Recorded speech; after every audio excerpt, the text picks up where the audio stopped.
Hello, everybody, and welcome back to the Free Speech Forward podcast. This is an episode that I have to say is very near and dear to my heart. If you've been following along with our episodes, you probably know that I do a lot of our episodes coming from the local park. I'm here with my young toddler son. And so today I'm delighted that we have an absolute expert, not only in education, someone who's going to really help us think about how we educate our youth, but someone who really has put a hand and done so much great work in so many different fields.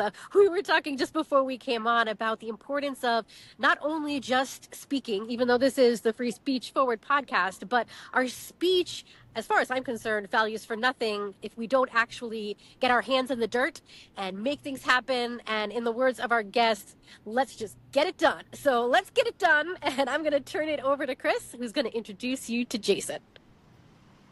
Great. I like that. I like that clarion call here on this wonderful Thursday morning. Hey, Jason, how are you doing? I'm doing wonderful. How are you, Chris? I'm great. Thanks. We're delighted to have you. And we are on the eve of the Independence Day holiday and celebration. So what better time to talk about free speech and the value of it and then acting upon it than the eve of our Declaration of Independence. So for those of you who don't know Jason, a little bit about him. Jason Littlefield is an educator with more than 20 years of experience as a teacher, campus administrator, and social emotional learning specialist, SEL specialist. He's the architect of empowered humanity theory, a founder of Empowered Ed Pathways, co-founder of Free Black Thought, and a board member of our co-sponsoring organization, the Institute for Liberal Values. So all of those organizations do great work on free speech, Jason. So why don't we just start off by you telling us, how did you even come to this cause and getting involved in all of these kind of different but related organizations that work to lead on the free speech front? Sure thing. I'll say my interest and passion started probably in as early as middle school. When I first started studying the principles of the founding of our country, just those free speech and Bill of Rights. I romanticized those ideas and fell in love with those ideas at the time when in our culture music was being censored. I don't know if you remember those late '80s, early '90s. Really, in the culture we were attacking the music. And that was one of the things that I loved at the time was music. So I really started to see how, these ideas that I was talking about in school were actually reflecting and happening in our society. So that was the I guess, igniting of that fire inside of me. I did go on to become a history teacher because I wanted to impart those ideas on the next generation. And I guess as time and my career evolved, I became a SEL specialist. And around 2017, 2018, I started to notice a lot of censoring of ideas and pushing forward of a new, dogmatic ideas. So I saw this free speech issue is coming up again in our culture, in our society. So I just began advocating for just the basic liberties that were laid out in the Constitution and in that Declaration of Independence, because I noticed that those ideas were becoming under attack in my local working group and then even as society at large. So the more that I began not just speaking out, but also providing a solution to what is happening, I just caught the attention of others, around the country and even around the world with ILV that were working on these same things. So it just kind of naturally and organically came together. I love that. Sorry. I've definitely seen what you've seen about in the culture, there has been even this interesting shift. It's over my lifetime and Chris's too. I think we're all just about the same age, of even noticing how free speech maybe has switched parties in terms of what the dominant parties have been. And yet there have been advocates for free speech on all sides, but as you're pointing out, detractors on all sides. And perhaps that detracting voice is the one that's growing. So I'm curious what your response is to the people who don't see the value of free speech. What would you say? What is your argument? Why do we need free speech in order to flourish, both as individuals and for society at large? I've made some notes about that question because to me, that is the ultimate discussion around free speech, of why free speech is necessary. It's not Yeah, just definitely. an idea, that, this is really important. No, it's really important for individual flourishing and societal flourishing. Uh, I want to talk about Carl Rogers' research real quick. So he states, that flourishing requires alignment between one's inner values and outer expression. So if we have to stifle and censor ourself and our true self of who we are, that is incongruent with psychological flourishing. So the ability to speak your truth without fear of punishment or being exiled is a foundational key to human flourishing.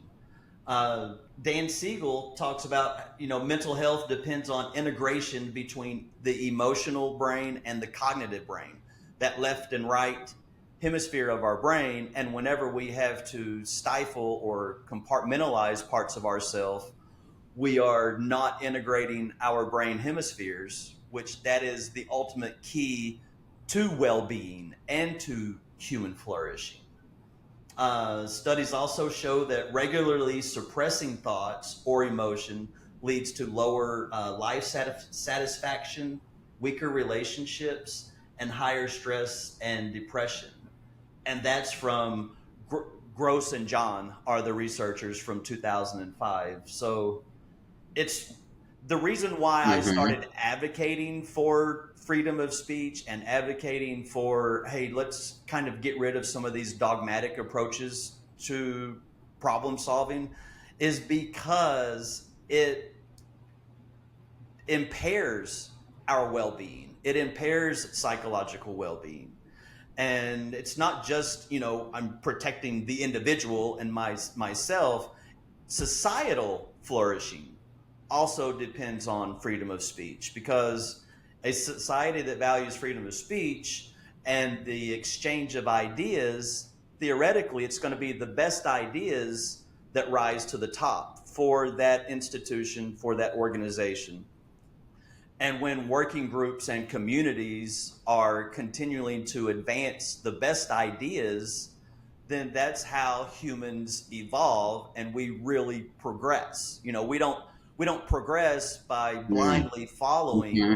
a political leader or a political ideology.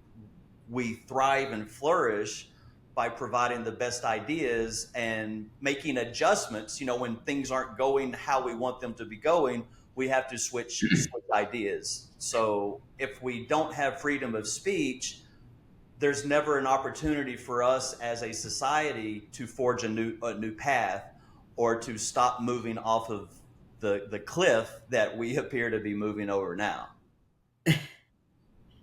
So I I, think, I there's a think you made reason a why solid. it's the First Amendment, because it's the number one thing, not just for a free society, but for a thriving and flourishing humanity. And really, that's the goal of living on this planet, is to thrive and flourish and discover yourself and form healthy and happy relationships and problem solve with people that might be different from you, so that we can all live in this space of freedom and happiness and human flourishing.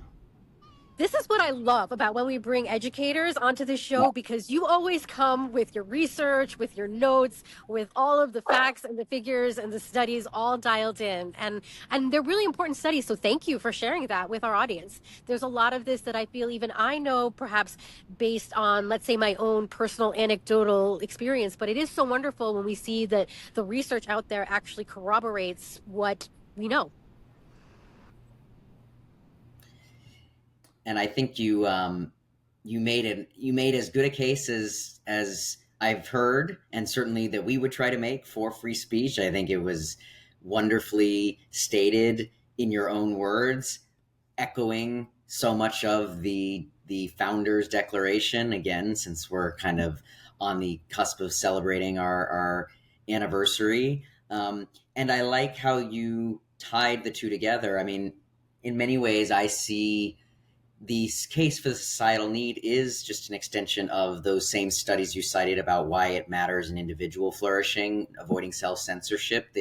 It's the kind of the outcome at the societal level, like you said, is about progress and growth and the best ideas and knowledge, but it's mirrored even at the individual level through that process of not self-censoring, of expressing yourself aloud in public and working through your own path to truth. So I'll echo Joya's point of thank you for grounding it even, and then in the kind of empirical evidence and studies as well. That's a first on this conversation. Well, I feel that that's important, and that's the whole reason behind it. I heard earlier the thought that freedom of speech. It seems like it used to belong to one political party, and now it belongs to another political party.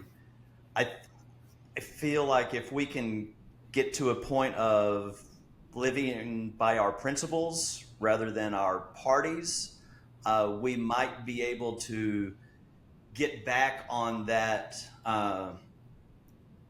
train, I guess, A kind of of shared, America. yeah, a shared path. Like 25, 30 years ago, I was accused of being one political party, and now I'm Yeah, accused of being the other political party, when the reality is I've rejected the you two didn't party change your views, system probably, even. since 1992. I've never formed political party affiliations, so I see so much of our division in society right now is that allegiance to a political party rather than uh, coming together around core principles. And I love this So phrase you thank you gave. I for think we should highlighting that. definitely, I love this phrase you gave. I think we should definitely bring this to ILV, because I think it is true of the work we're doing here of living by principles, not by parties. And hopefully we can inspire more Yeah. people to do that. Mm, yeah, well said. So then maybe to that end, I like this question because this to me is part of the act of getting things done, translating our speech into action.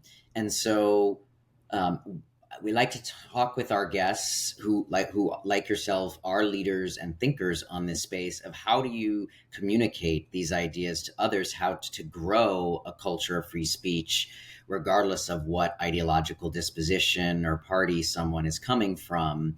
um, you know when you're either preparing to write a piece, a think piece, or give a talk, or just communicate your ideas to a podcast like this or any other forum, any tips of the trade, if you will, of how you prepare your thinking and your communication skills that others might be able to draw on in themselves, making the connection to proper method and communication with free speech? I, I feel like my process is probably more, let's say, chaotic than most.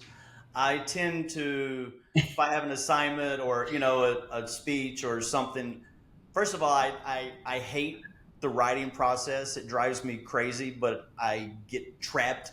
I get trapped in it. It's like a love hate relationship, and uh, typically things have to yep, fester in I my know that. mind for quite a while. I just am kicking them around and seeing what are the ideas, what are the things that are rising to the top, because I always try to write from a place of passion and purpose, and let's use this piece of writing to get things done, rather than let's use this piece of writing to add noise to an already noisy confrontational space.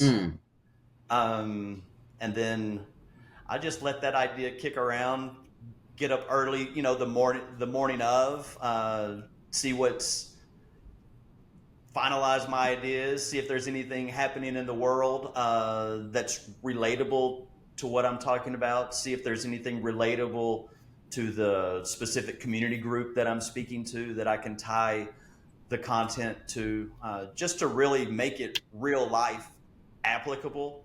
Because I feel like if I'm talking, or if somebody's reading something I'm writing, I feel like it should be meaningful, and they should take something from it. So I really try to provide some sort of actionable, inspirational steps, because it's difficult out there. I can definitely commiserate with your experience of having that love-hate relationship with writing. I'm definitely one of those people. I love having written, but not the actual act of writing. And perhaps it gets into the fact that writing is so difficult. And I believe it is so difficult when you're trying to do what it is that you're talking about here, when you're not just trying to add to the noise and put something out there, but actually digest your thoughts, put out something that can be practically useful. Writing is difficult, but it is so worthwhile. And you've obviously contributed a lot that I think does help us transcend the noise and really make a difference. So I'm really curious to hear now, precisely even because I see that you have contributed to so many different organizations. You've been on this freedom quest on so many different fronts. I'm curious your response to what I always call the blue sky question. The question that if you did have all the time, all the money, all the resources, and you could put it toward one thing, what would you see as being the most important thing that we could do right now to really help the cause of free speech in society? If I had endless resources, I would hire artists, marketers, public speakers, and train them, everybody around empowered humanity theory, and really try to get this idea into our culture, to get people to understand that living by their values is way more important than defining themselves by their skin color or their gender or any other, or their political party. Define yourself by your values. Let's really look at human dignity and how can we treat each other, especially those that are different from us, in a dignified way to not do harm to them so that we can live together. Because empowered humanity theory is a neuroscience framework for well-being and for flourishing, and it helps us break free from those tribal groupthink tendencies and fear-based tendencies that we're all prone to. So I would figure out, how do we get these toxic ideas that are being brought forth under the guise of compassion and under the guise of dignity and under the guise of all of these really positive things, but it's an ineffective tool. So I would figure out, how do we get the toxicity out of our institutions, out of our schools, and out of the hearts and minds of people, and really begin to create a culture of us coming together and valuing each person and the relationships between them. And can you just give our audience a little brief introduction to your Empower Ed vision and theory? I've definitely read a little bit about it through your work, but I know there's some people in our audience who might not yet be familiar with what you're doing, and I bet there are many who would be very interested to know more about this. So maybe you can just give them just a brief little summary of what that work is all about. Sure thing. So empowered humanity theory is a neuroscience framework for well-being and for human flourishing. And I promote three basic attitudes. And one attitude is develop a value-centered identity. And that is, filter your thoughts, your feelings, and your behaviors continually and intentionally through your chosen core values. because that's when we keep our values as our compass, it guides us to a more fulfilled and flourishing life, especially when things get challenging and difficult. Because when Mm-hmm. things get challenging and difficult, we tend to maybe kind of throw up our hands and just spiral into fear or tribalism or groupthink. So when we keep our values as our compass, it helps us in those difficult moments and in the joyful moments. So that value-centered identity. Also, I'll talk about a dignity lens. How do I honor the dignity of myself and the dignity of those that I encounter? And when we see each other as an other, like, oh, you're part of that political party, or you have Mm-hmm. that skin Yeah. color, or you're that, that's it. That's a dignity violation. And whenever we do that, it builds psychological capacities that justify us harming each other. Mm. So Mm-hmm. when we continually seek connections and similarities with those that may appear different from us, we build psychological structures that prevent us from harming those people. Uh, so to me, that's a no-brainer. If Yeah. we can practice seeing each other as we see ourselves, listening to other stories, we actually build systems in our brain that prevent us from harming each other. Which that is in a liberal society, that's necessary. It's We need critical. we Yeah. need that. And then the final attitude is develop a mindset of inquiry and compassion Mm. rather than fear and judgment, because we are prone to respond and react from a fear place or make a judgment call based off of a previous experience. So whenever we can disrupt those processes with compassion and with inquiry to get more information, we can kind of help us thwart and resist those primitive urges of tribalism and groupthink. And it's really just about being intentional about developing those attitudes Yeah. throughout throughout each day. And we do so by engaging in three pathways of practice. It's practices that build awareness and equanimity. Some Mm-hmm. of our basic breathing, self-awareness exercises, which have the neuroscience behind those is it's a no-brainer. It's like, hey, Yeah. brushing your teeth prevents cavities. Whenever we engage in these practices right here, it fortifies our mental attitudes. And then finally, practices that build kindness and compassion for self and others. Mm-hmm. uh, you know Quite often we neglect self-compassion in society. We tend to beat ourselves up and just really do a lot of damage to our own selves. So how do we recognize when we're treating ourselves unfairly and unkindly and stop that? And then how do we recognize when we're treating each other in unkind and uncompassionate ways? So just really being intentional about engaging in those three pathways of practice and developing those three attitudes, because the neuroscience and the psychology research says that when we do so,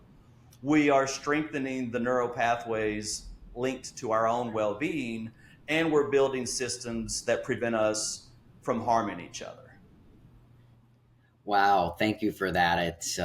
It totally hits home and resonates, particularly some of those practices, mindfulness, meditation, self-compassion. These are all things that I personally have been practicing that I kind of, you know, I guess you could say stumbled into, but once I did, saw how much literature and science, neuropsychological and otherwise, is behind them and backs them up. So thank you again. I mean, I feel like you've been a better spokesman for a lot of what we champion today. So it's been great, and I assume your premise in promoting empowered humanity theory is that these very practices and attitudes are what can help overcome that kind of tribal, illiberal mentality that is currently dominant, certainly in the education sphere and just the culture at large? Or are there other tactics that you find that are necessary to kind of combat that attitude and replace it with this better one? Uh, I don't know if there's any, specific strategies. I am working with a particular school district to implement empowered humanity theory as the kind of baseline for how Mm, they interact with each other and the protocols that they're designing for their workspaces. sure. And there's no inkling of empowered humanity theory is this alternative to this dogmatic approach that we're seeing. So it's really just it's being recognized as this is a good framework for designing human systems around. So I'm Yeah. grateful for that. Interesting enough, it's been openly rejected and demonized by both political extremes. So Hmm. that's something that earlier we talked about how politics are really preventing societal progress right now. Mm. My advocacy for human well-being and a liberal society has been demonized by both of our political extremes in the current climate, which I find equally fascinating and heartbreaking at the same time. So that's why I appreciate you guys out there doing this work on a continually consistent basis. I would Thank share the you. heartbreak. I would share the heartbreak and the perplexity as well. But I suppose the extremists don't actually want us to find the common ground of our common humanity, and that is sad. I would say that that's probably a sign that you are traveling the liberal path, right? When the two extremes who kind of, at least in their current iteration, are illiberal. If they're both against you, then they probably are rebelling against the same thing, which is its opposite. Right. Well, and that just goes to show you that the our proneness to tribalism and fear and groupthink is a very real thing in our world, Deeply ingrained. and Yeah. it's trapped our society at large into, I guess, two camps. So I also see empowered humanity theory, and others have pointed this out as well, as a framework, as a philosophy to help us break free from those shackles that 2025 and the years leading up to that have put us in. Yeah. So the opportunity for us is to come together through awareness and shift our practices and take our species and our country on a more healthy and productive path. Well, on And that without note, free speech, we we couldn't have that conversation to do so. absolutely. Well, and that's the whole purpose of us hosting these conversations is so we can reignite and reaffirm that value amongst ourselves as defenders and leaders for it, and then help promote that for everyone out there listening and watching. So, on that note, I think that's a beautiful period to our discussion and lead off into our Independence Day holiday. I think you even answered our last question, which we kind of ran out of time, but you covered it of a great suggestion through empowered humanity theory of how people can stand up and speak out, find their voice as well. So thank you for those that education, and thank you for joining us today. Thank you all so much. Great. And as always, we'll see everybody back in 2 weeks. You can follow us along on the Dissidents channel under ILV's podcast stations or linked on our website, 1776forward.com. See you in 2 weeks.